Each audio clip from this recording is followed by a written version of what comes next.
Hey guys, welcome back to the channel. So today we're going to be taking a look at a bit more serious deck. You guys know I've been posting meme decks and little piles I've thrown together over the last couple days.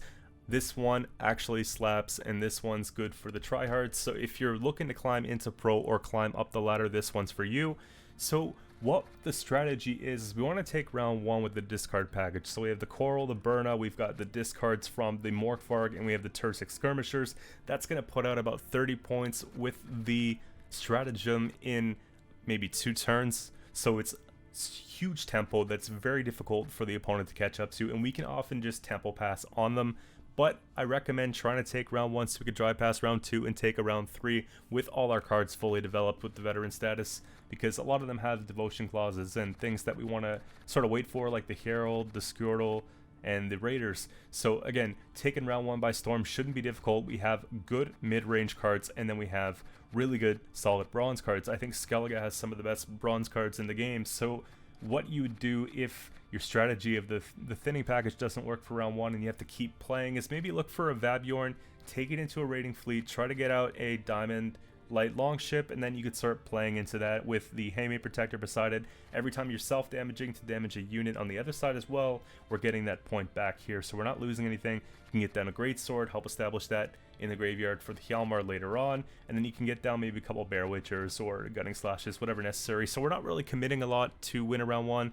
It's very, very strong in that regard, so I'm happy to be able to take all these gold cards into round 3. We've got Fakusha, we've got Herald, Morkvarg, Hjalmar, Junid, Location, Scoia'tael. I don't even know how they all fit in the deck, but we made it work, and I was tinkering with it for a good amount of time, and I'm really happy with the way it turns out. Fakusha is going to be to pull back either one of our really good bronzes, so like the Bear Witcher or the Raider, so we can pull that into round 3, get a bunch of rain on the side of the playing field as well, or we can pull into one of the gold cards that maybe we had to spend that we didn't want to spend in round 1. So whatever the case permits, you just go ahead and you do it that way.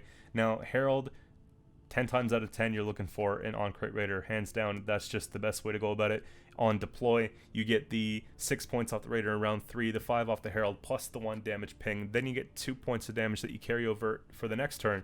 So Herald into Raider is the move in that case. I wouldn't be looking for anything else unless you absolutely had to, because you didn't have a Raider in grave, for example. And Morkvarg, Tall Punish is great. Hjalmar, basically we can look at something we want to remove and we can plan for it, we can get it done. So we have really good reach with the Greatsword and the Bear Witcher, either 8 or 10 points of removal from the Hjalmar, plus a little bit of points on our side of the playing field as well. It's really good into those matchups like Battle Trance and some of the Nilfgaard matchups when the Assimilate keeps proccing, things are getting tall. Scoia'tael matchup, this one cleans up, so it's really nice to have. And again, just a bit more control, I like this card. I just wanted to put this card in the deck. Whenever I'm playing Onslaught, I want to play Junid because it just makes sense to be able to damage something with our leader and then just kill it off here. So we're not losing value off the Junid. We're getting the best Junids that you'll ever see in the game with this leader. And so auto include, we could pull it easily with, again, our discard package thinning things out. Even though it's a Witcher, we don't have to worry about having a Blood Eagle and looking for certain cards that we can't get. And location's just great. Plays for its value, plays more than its value. We've got healing by 2 on both sides of the location, plus a 3rd Bear Witcher. It's pretty wild. And moving on to Scoia'tael, it's one of my favorite 8 provision cards in the game, if not my favorite, like top 5, because it gets 5 base power in round 3, plays for 5 damage, so it basically gives us a card, removes an engine, and just looks tough doing it. So that's awesome to have, and that's pretty much the deck. We've got 4 serious try-hard matchups today, decks that you're going to be seeing for the rest of the month, and I'm going to show you how I take them down. So stick around to the end of the video, and if you like the content that you see today, don't forget to subscribe. We have a goal of 2,000 subs, guys, and we're literally steamrolling that goal. We're getting there fast, so join the party, and let's get on to the video. Alright, just woke up from a nap, so still snapping out of it. We got first game coming up. It's going to be Imprisonment, Nilfgaard, probably Assimilate. And it's a difficult matchup for warriors, especially if they copy one of our valuable bronzes in round 1.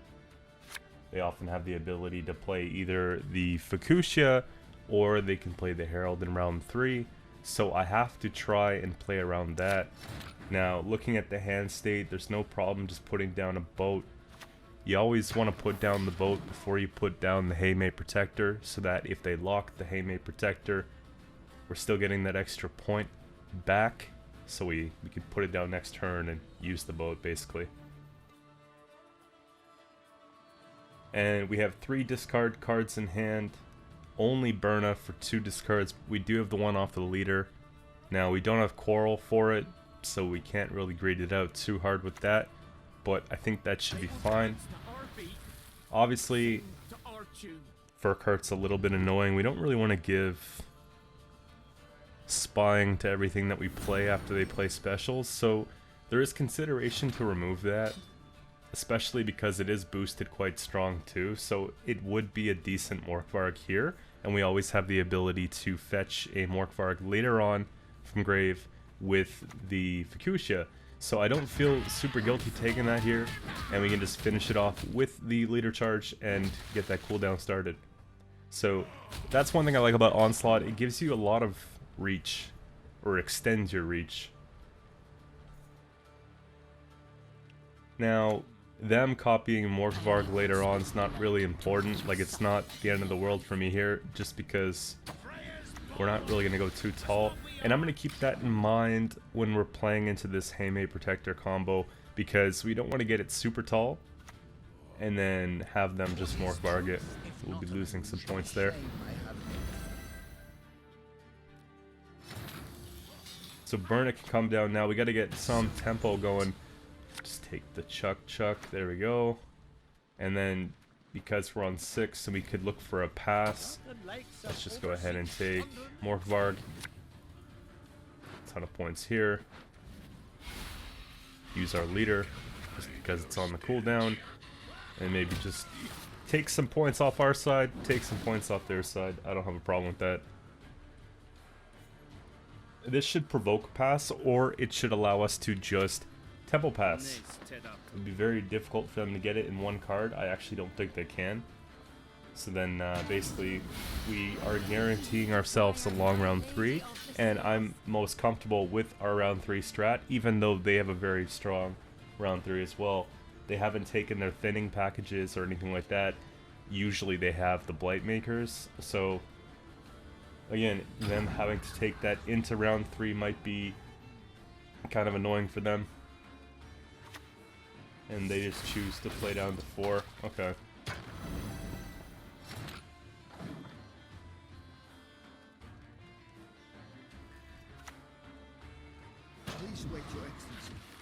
So that feels like a pretty standard round 1. If they would have had their Blight Makers, then they would have been able to play at least a pair. But they still would have been down 1 card. I don't know if they would have had the bleed that they were hoping for in round 2. I think the result would have been the same either way. I want to take potential discard on the Greatsword eventually, but we could probably get that later. I also want to establish our graveyard with something for Herald, so besides the Haymate Protect, we want to have a Raider out there really, and we have a pretty good chance of pulling into what we need. There it is. I think Coral's too many points to just put down on empty board to Finn. So that's pretty much it. Handful of golds, 1 pseudo gold being the Raider. We got Herald coming out here. They didn't commit a lot, neither did we, so it's going to be a pretty stacked round 3. Looking at Greatsword here, that's I think the discard that we're looking for. We have Vabjorn into Fleet. I do have 2 mulligans though. And then we can get the Coral mulligan. So we want that Scoia'tael, but we just don't want to brick our raiding fleet. And thinking about taking that away, because they can just lock it before we can use the order.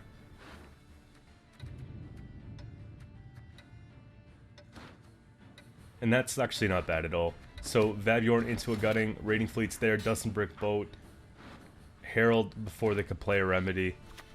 They don't have anything for Herald set up. I believe I'm probably going to check shortly just to confirm, but I'm pretty sure they just copied the boat, so no warriors in their grave.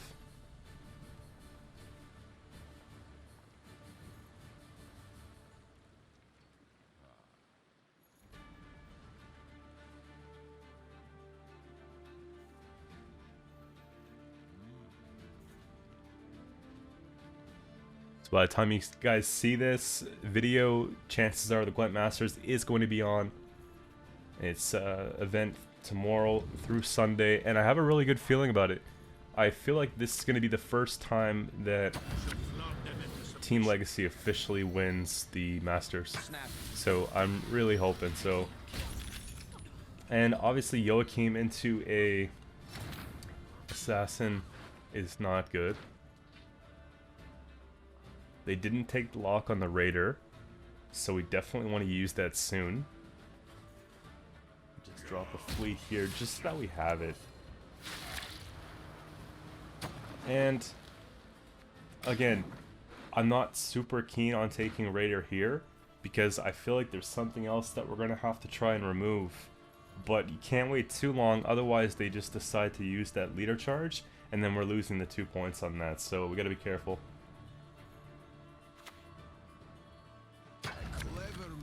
Remedy into a boat. Not really great. So I think we can just go ahead and take our gutting here. I don't see why not.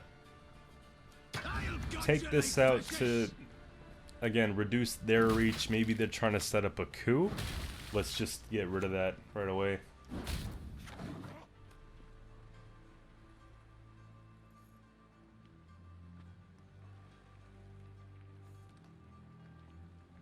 And of course use the raider because I decided it's probably not worth keeping. I suppose, in the end. Nice.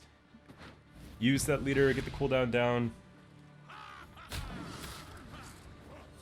It's funny because some games I feel like the leader's a bit underwhelming. Some games I feel like the leader is actually really good. I've yet to make up my mind here. But again, I think every leader deserves to be played, so it's important to kind of play it for yourself, understand how it's played so you know how to play against it. I've been enjoying it so far. You saw a couple examples about how it really helps take things down. It does give you more provisions for your deck, which is nice too. So they opted to coup the Coral, I guess thinking that maybe they wouldn't get something good from their deck. Or maybe they just didn't have anything good in their deck.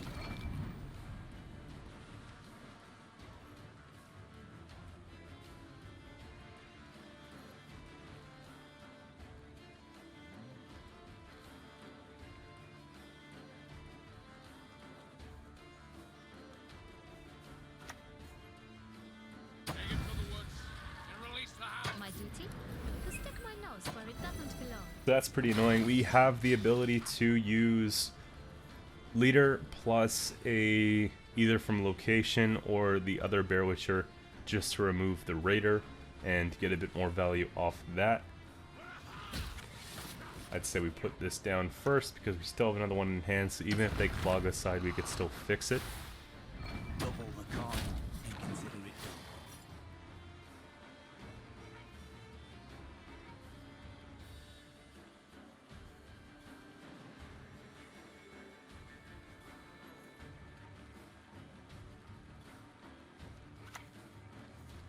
The only matchup I don't love what they do with the Kadoosh, but it is what it is. That actually helps us a little bit. If you guys don't see the line, it's the Junod line. They're gonna have a lot of green health off the engines, so I figure we just take the Junod on the Bear Witcher, and that's an 11-point play. And then Hjalmar can just go on whatever we need. I'm still kind of looking at the options here.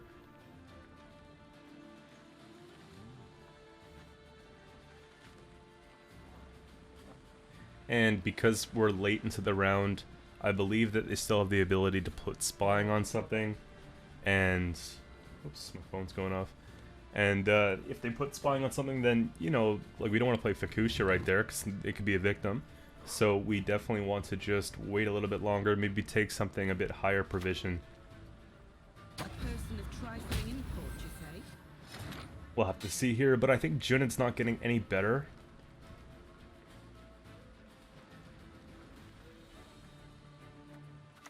And just hit that cooldown.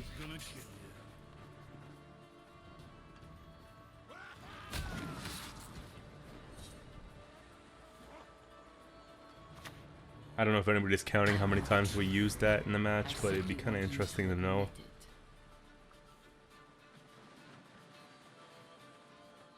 I feel like you'd have to use it at least 6 times to make it feel decent. Maybe up to 8 times to make the leader feel decent. Because you are getting that second effect of the extra provisions, the third effect of the increasing reach, so there's value to be had in those plays too. 26-13, they got 2 cards, we got 1. I'm expecting a Invo and Terra Nova. That's usually what it is. Obviously getting reversed unit is horrible. Assimilate proc sucks. We can look at our tallest unit being a 10. Actually, no, we played that last turn. Sorry, I wasn't paying quite attention. Fakush is coming down. We have, obviously, it's going to be a Coral in this case. Get the rain for 2, so it'll play for 1 point, 2 points on their side of the playing field. And then we got the extra 2 damage off that. Obviously, just chuck this back, and that should just be enough.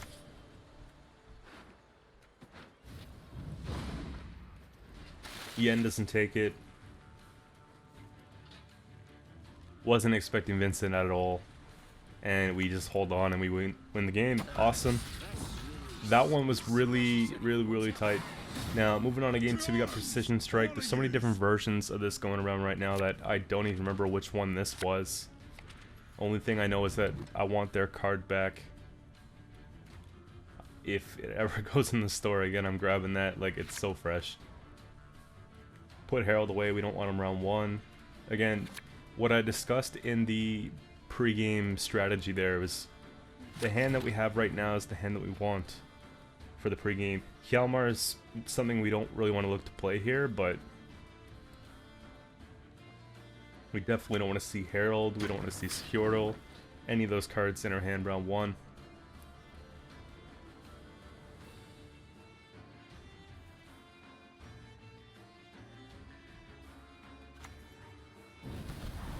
So we got unitless BS, right? Maybe? No unit versus SK is actually an annoying matchup. FYI. If you haven't played it, it's not a fun one. We got 1 extra discard than what we need here. It'd be nice to have Coral, but there's, I guess the leader takes it. I think that's 2 games in a row where we wanted Coral round 1, but we ended up just getting Berna, but it worked out quite well because we were on blue coin. And I know I'm not using leader, guys, for the last couple turns because it doesn't feel optimal. They, like with the Madoc, they're just gonna click it and play another bomb, and with the other card they displayed, it doesn't make sense because we're just going to try and get rid of that anyways. So Gutting Slash would be it. I'd rather save it for something like this, and maybe if they don't have any boost cards, we can actually just turn that engine off right away and not let them get the order on it by playing it. Now, it really sucks that we don't have Adrenaline for the Bear Witchers because that would have been perfect, but we have to just hold on here and see what we can do. Hopefully they don't boost it. I said hopefully they don't boost it, right? Big 8 power. It's gonna make another Bountiful, of course. OP, please nerf. It's only fun when you're playing it, not when you're playing against it. And Hate Protector here is actually pretty bricked. It's not really doing a whole lot for us, really. I have a little space here, so if I was gonna play it, I could play it, but I think Tempo is the play here. take a Kadoosh, then we could just start making it rain Bear Witchers, and I think that should be enough to get out of the round. I'm hoping that they're not a lacerate friend, and I'm hoping they're not a lacerate plus leader in one turn to put me behind, you know?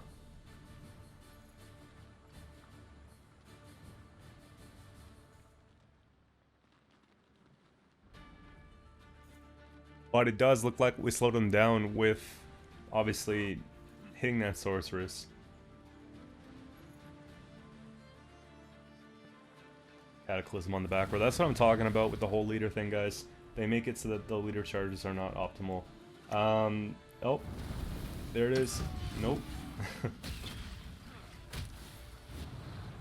I'm glad that they hit the back row ones instead of the front row cards, because they actually made their Cataclysm worse. Because it increased the chances of pinging off armor, so that's pretty good. I'm taking that out because I don't trust it at all, and we don't need to hit Madoc. I'm just going to look at anything here, and now we can actually use the cooldown and make it make sense. And if they do play into it, oh, I guess not. I was going to say another Bear Witcher does the trick, right?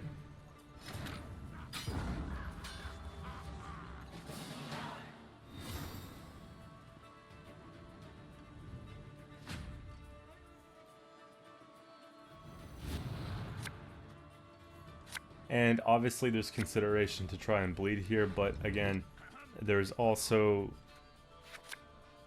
the consideration to pass, because our cards are not at their best in round 2. Everything gets better in round 3. Cards like the Raider that can be taken out with a Rebuke right now, obviously can't next round, so it just makes them more valuable.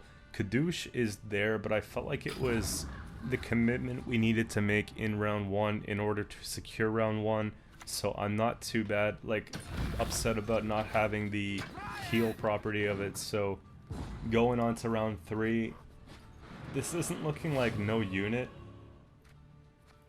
It's kind of giving me some Alzer vibes.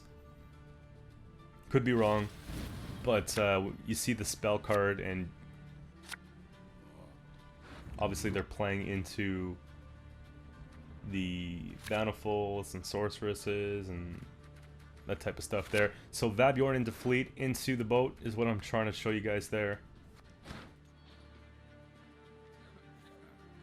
And now we can just sort of respond to what they're going to do, and this will be the ultimate test.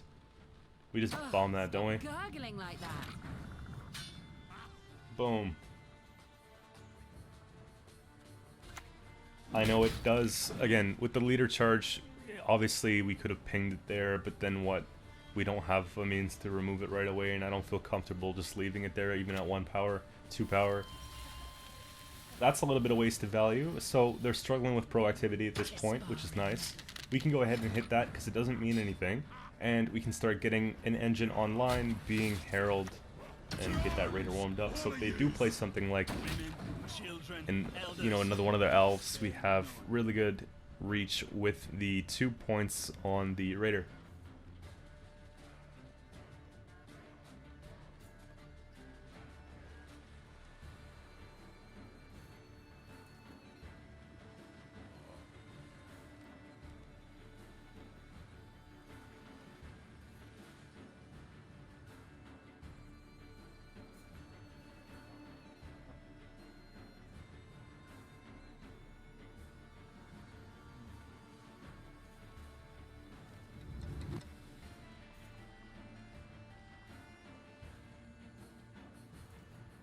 I really hope that no sounds from my PC come onto this recording, because buddies are hitting me up in Discord right now. They want to play this game. It's called Icarus or Icarus. It's like a survival game that just came out today. I just want to make content, you know? We're going to hide for a little bit longer there, ignore the call. Awesome. Feeling pretty good. Look, so we don't have a way to remove that with the Scoia'tael or the Bear Witches or anything like that, but you know, I'm looking at Graveyard. What can we banish? that we don't want to take back with Fukushia, right? Keep that in mind. Like, if you get rid of what you're actually trying to bring back, then that sucks. So we'll take that, so we can bring back the Bear Witcher or something, and then just do a board wipe. Perfect.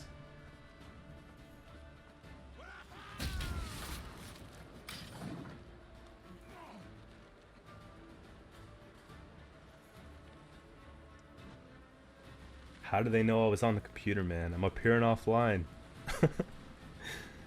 War will be our downfall. This I have seen.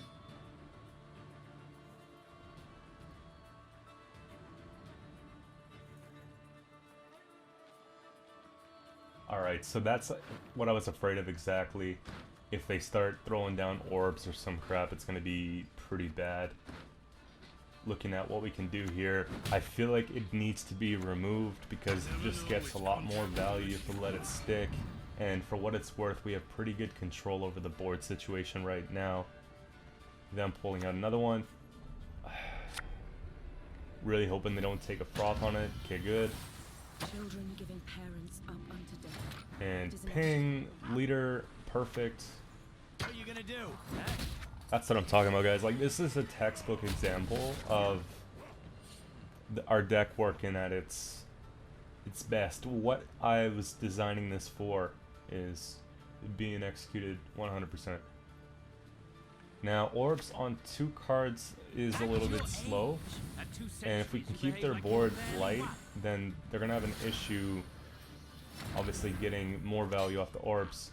So we'll just go and take the one that's not the tallest because we have a Morkvarg, and if they don't play Gord, then we have another target.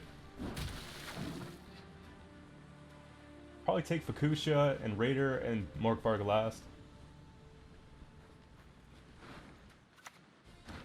It's gotta be a Bear Witcher here.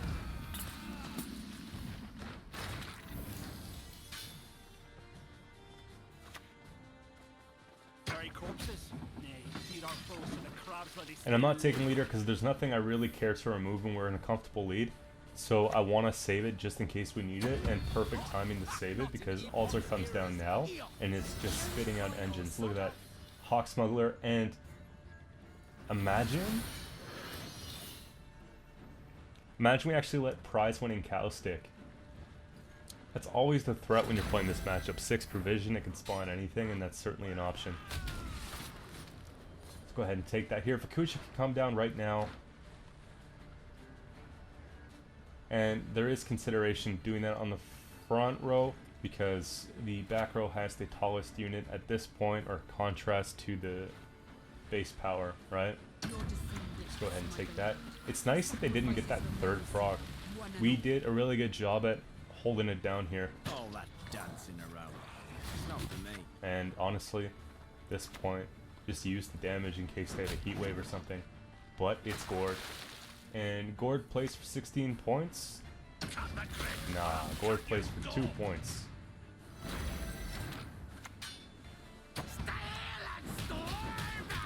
You had to have expected it, right? Big win. Moving on to game number 3. This one was probably the hardest one that I played today. You'll sleep when you're dead. I was thinking about doing Battle Trance, like a deck for it, but I figured you guys probably have seen it so many times. Maybe played it yourself. It's just pretty broken right now. It's really strong.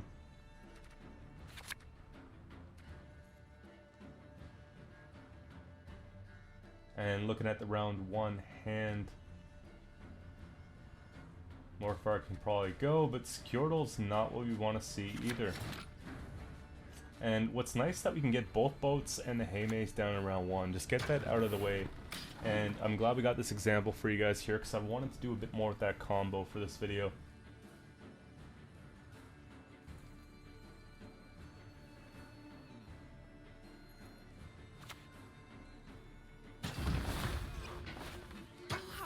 I had like a mini heart attack thinking I wasn't recording. I make this mistake too much to be comfortable with it.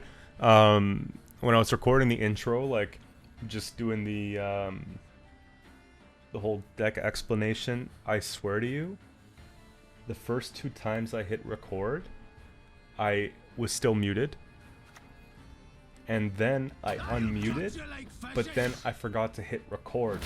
So there was 3 takes that were nothing. Like, literally, like, just horrible. And then we got it done on the 4th one, like, sometimes. I make a lot of the videos, like, early morning. Like, early. Like, I get the least fun stuff out of the way early. And then, you know, I do the more fun stuff later on.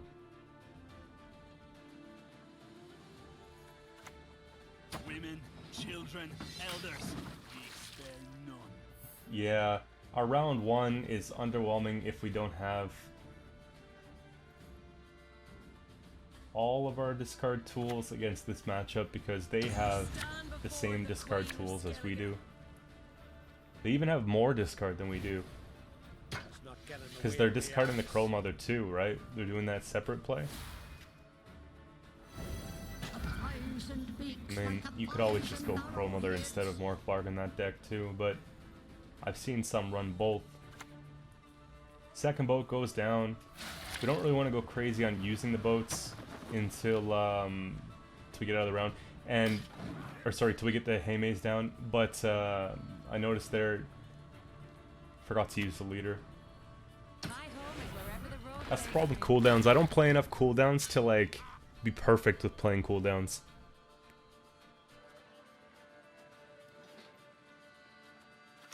So you guys, like, it's one of those things where normally in Gwent you have leader ability and there's a couple charges, or you have that one single charge and you sort of glance over to the left, you see, okay, do I still have it? Yes, I still have it. I can use it, whatever, right?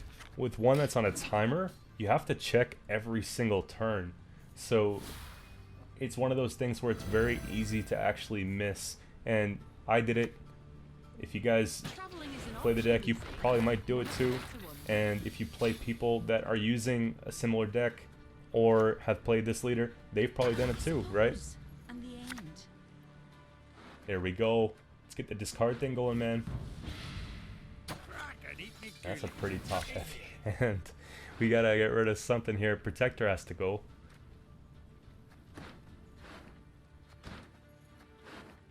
Definitely has to go. And we just hope that Burna doesn't top deck into something really good. Because we want to just throw away more. Ooh. So you push that hard just to pass.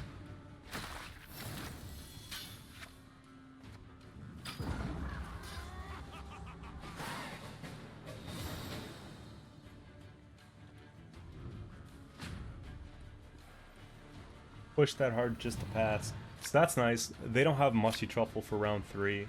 I can live with that. Morkvarg's there. We have another Skirmisher in deck.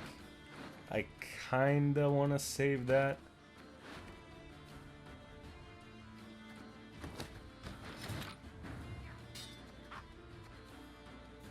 I'm not playing into this at all.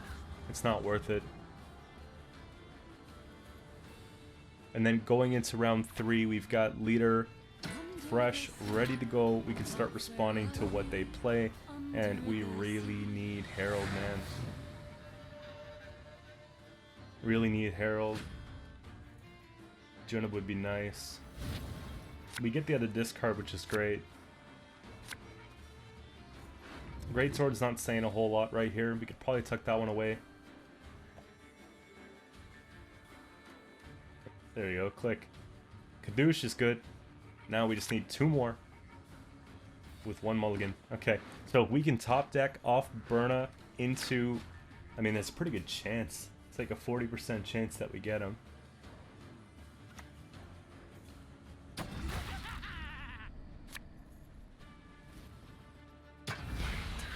Just 1 more. For what it's worth, there's no time to waste at all. And we gotta really count our points here because it's gonna be a close one no matter what. I actually think we have the ability to steal a game, but I don't think that we're supposed to, okay? Just because they're going tall so many times, and I have literally... I've got 2 tall punishes in hand, but it doesn't feel like enough in this matchup, literally. But you can't go and just put in more, because sometimes you don't even need more. I can't even think of any other good tall punish that's devotion within Skellige anyways.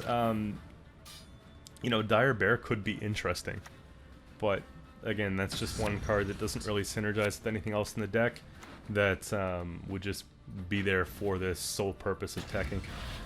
Now, I'm going to sit on those points because I want to have a little bit more reach when it comes to the Crow Clan Preachers. So this is what I'm talking about here. And obviously not having Blood Eagle is kind of annoying for this specific reason, because I can do the 2 damage, but I can't actually remove it. So Scoia'tael just feels good. Hopefully we don't ping the card we're trying to kill. Actually, no, Herald kicks in after. There you go. And what sucks about this matchup too is that their leader actually helps them heal. So we don't really want to split the Bloodthirst too wide, because every time they play something like an alchemy, then they're going to be getting the heal on one of their units. So we kind of just want to finish off kills one at a time, more or less. And this is just getting ridiculous here. They were behind, and now all of a sudden it looks like it's out of reach. And the problem is we can go in for removing that sunset, but the sunset's not really doing anything at this point. It's just sitting there for 13 points. I'm worried about those Crow Clan Preachers. When they put the Mardromes on them and they get them super tall, it's going to be tough. And I go ahead and take the Druid there because, again, like I mentioned, their leader does have the ability to heal random units. So if we start healing that, we might actually lose our opportunity there. I also don't really have a lot of other proactive plays, because we want to wait for the adrenaline on the Bear Witchers and definitely take them for damage, opposed to using anything else off the location. And then, yeah, and that's a little bit annoying. If we would have had a graveyard established with a greatsword, we would have been able to remove one of the Crow Clan Preachers on the back row right now. But you see the deck, I'm just showing you guys here, we don't have it. So that was obviously the first thing that came to mind, but it obviously wasn't what we could do. Coral's probably the option here. Or the boat. Boat's not bad because we get the extra rain. 6 turns of rain's pretty much the rest of the game. Coral, again, we don't really need a lot. We did do all of our discard cards, and for what it's worth, like stuff like Bear Witchers are actually really good.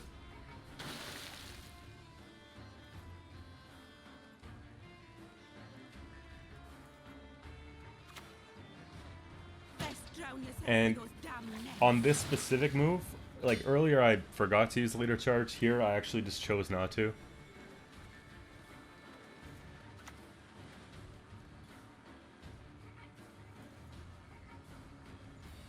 I just don't know what's coming in, like, what sequence, so I'm just trying to be readily available to remove anything. Haffer is an option if we can remove it, but we gotta also maybe take care of this, because it is an ongoing engine. So there you go. I kind of just like that. And then we can remove that so it doesn't heal itself. Morkvark's the only one, and maybe remove something else. So if they're gonna be trying to spread their points, it's a little bit more difficult for them to do so. And that's just pretty annoying. They're going to Mardrome that, aren't they? One who is blind can Yeah. see. Just ridiculous engines. With Mushy Truffle, it's really, really, really strong.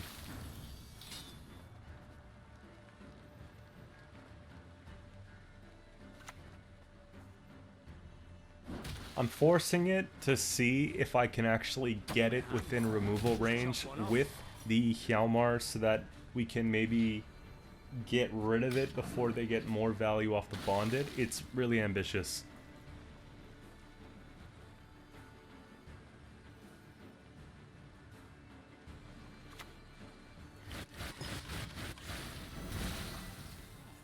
At this point, I'm looking at it like it's probably not going to happen, right?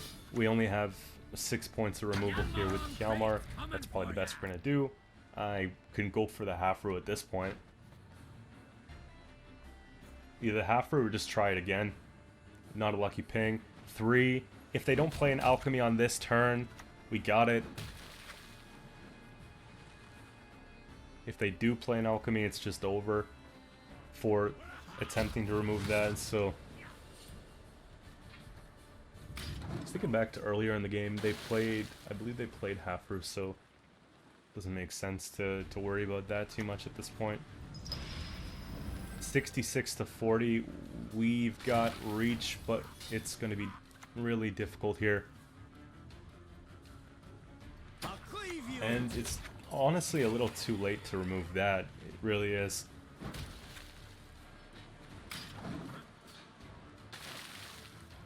Would have been nice before they played that last Mardrome.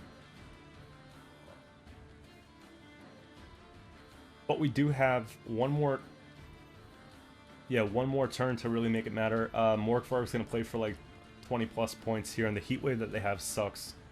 So that's the benefit for us. They don't really get a lot of value from the heat wave in this specific matchup because we're not iced SK, and we don't go tall at all. Just hit whatever, it doesn't matter. We're just playing for points at this point. And we go ahead and we take the Croakland here. So it was decided by a point. I know that there was maybe 1 or 2 points that we would have lost throughout that game, but it ended up working in our favor, and you get the gist of it basically. I'm not upset with the way that was played though. Going on to the last game of the day, we have Precision Strike. I know that this one's a little bit different than the other one, which is why I included it in the video today.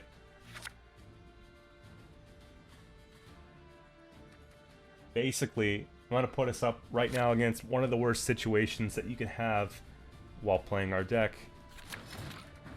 Imagine playing as a deck where, you know, we're supposed to react to everything that they do and deny points, but there's no points to deny. I'm talking about unitless, I'm talking about traps, right? The thing about traps is it's pretty easy to recognize when the game starts because the opponent will often put down scenario fast. And whether it's blue coin or red coin, they're putting down the feigned death. So when I see an elf come out, there's no reason for them to have this elf unless they're playing feigned death. It just doesn't make sense. It engine's too slow to put in a regular Precision Strike deck, so my suspicions are up. So let's see what they have here. And it's kind of an annoying play. We want to leader it. We want to use the Raider so that they don't kill it with a bomb or something, or just use a rebuke, whatever. But we also just have a Gutting Slash. And I have to respect the fact that this is going to just like actually get a lot of points. There's also the Coral and Leader, you know, that we can go ahead and take as well, just for a bit more tempo. Just sucks that we don't have any discards. Hopefully we can pull into one. Here, we'll take that. And whether it was using Raider or using Stratagem, I think that it's probably better to use Stratagem here, just so that we have the ability to guide the removal from the Raider, opposed to the randomized damage from the Coral.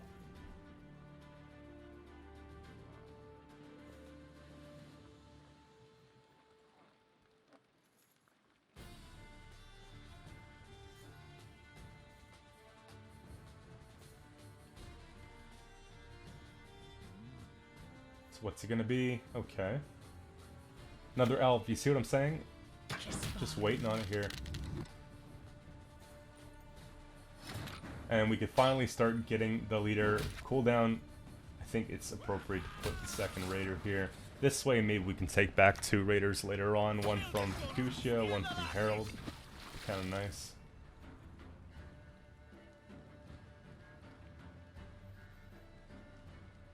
And there it is. Called it. Await the signal. Till then, don't budge. So one thing I did notice here is that they actually shut down their commando by using the leader here. Obviously, it's to deny points on our side, but it doesn't really make their scenario as impressive when you go and you do that the first turn you play it. I think that they should have dropped scenario earlier. Maybe they were thinking that the round wouldn't be so difficult. So be it. Pick card, discard. It's probably going to have to be a Gutting Slash. And, hate to say it, but Bear Witcher in this case, we're not really getting good discards. But at least that engine's gone, so with the Verno, it's out of the way. I would have liked to split up the points, though. We did lose a point off the discard throw. And we're down on even. Gutting Slash would have been nice here, but it's a little bit slow anyways. Me understanding that it's probably traps makes me feel like I could afford to go and take this play, because there might not be something to use it on later. And that's the thing, like, if you're holding on to cards for a better time to use, and you know it's going to be difficult to get a better time, then it's often just better to play these cards so that, you know, you're not losing all the value altogether later on. So that was a good example of that, just using that, and I think it really helped us take a bit more control of the round. Now we got a couple Bear Witchers, which are going to make a huge difference. I know it's very important for us to take this round. I don't want to play into traps in round 3. It's going to be foul, and that's like a lose condition for us. We have to bleed out traps in round 2. So I'm taking this seriously. I'm just not spending everything in one shot. So we'll go ahead and crack at these one at a time, because if we can get rid of the Deadeyes, if they decide the Verno to take round, then they're not going to have these extra Deadeyes for the damage. So we can kill off one with the bleeding, kill off one with the pings from the boat, and then we can just hit the other one with a Bear Witcher, and it works out pretty well. I'd be willing to put Kadoosh here, no problem. Just so we get the extra healing if we need to on the turn. And it sucks that we see a card like Maxi come down right now, because obviously it would have been a nice Junid to have a bit bigger. Taking... Yeah, we take Burna, don't we? Yeah. Let's just do that, assert some dominance here. We gotta get some, like I said, we gotta get these cards that otherwise might not have value later played right now, so they work. And I think that is probably gonna be the best Hjalmar we get. If we don't do it on that, it's going to be on the Verno or something, and it's pretty much really the same amount of points. Location could be good too, playing into the traps. Maybe it's going to act as a little bit of a heal, so...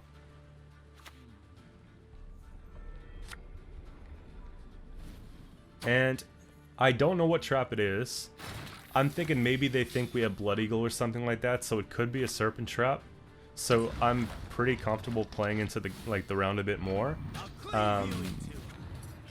Just go ahead and take that there, because the Deadeye is going to die regardless, and that actually puts the round in a tough spot for them to get back into. And if we don't get it on this turn, I'm pretty sure if we play another Bear Witcher, we have it hands down. There's the pass we're looking for, and it's a Crushing Trap. Okay. So we're down a card, and got a couple good cards in hand. I know our Skellige isn't good round 2, but neither is them trying to defend a bleed. So, Feign Death's out of the way. That's one of the big plays that they have. We still have some value on the location, so we have to take that in consideration, maybe play into that a little bit. Greatsword heals itself.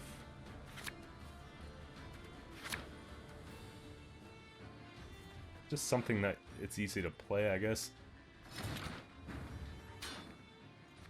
We gotta slap some points out there. It's probably just a Herald. Sad Herald. But realistically, we're losing 1 point off the Raider here, and then 1 point per turn for 2 turns. No, for 1 turn. So we only have 1 warrior in hand, so it's not really that bad. Still 12-point Herald.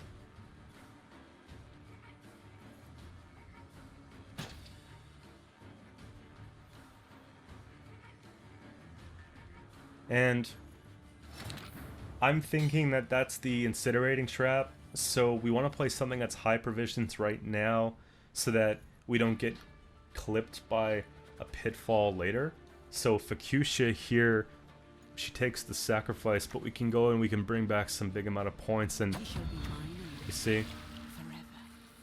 obviously the rain does next to nothing here, but I'm just feeling pretty good about I suppose. And the about taking that before it's too late. Because Fukusha at 13 provision is crazy. I'd rather play like a greatsword or something. And getting the discard out here gives us a great advantage. Obviously, leader's not getting any value here, but again, they don't even have any points on the board. So we have 20 points up on them. We're about 2 turns ahead right now. And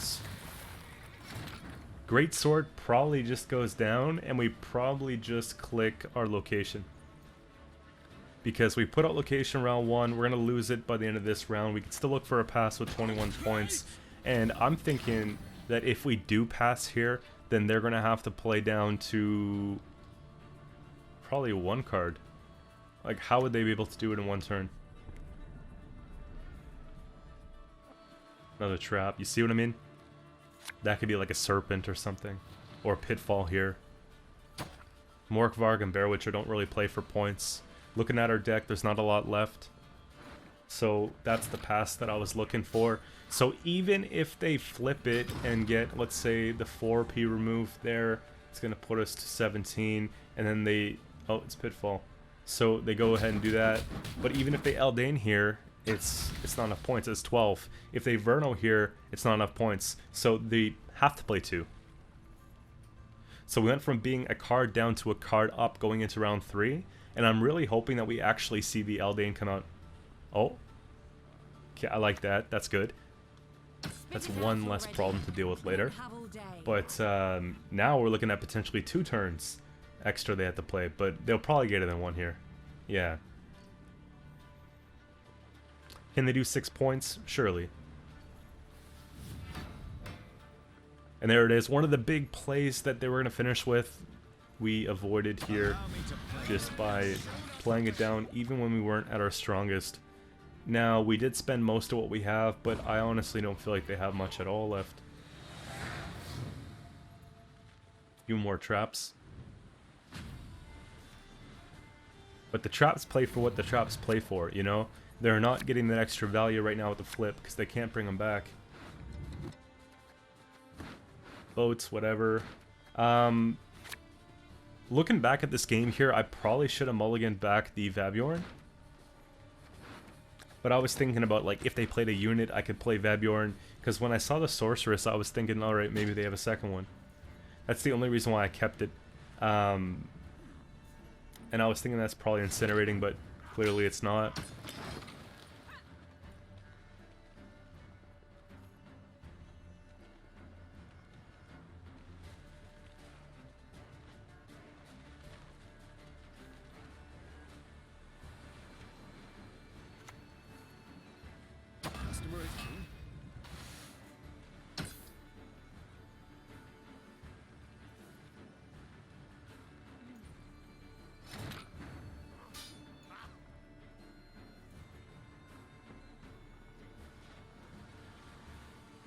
I just want to use that so we have it.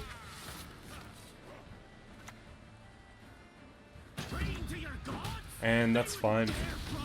Armor sort of reduces it by 1, so we did save a point right there.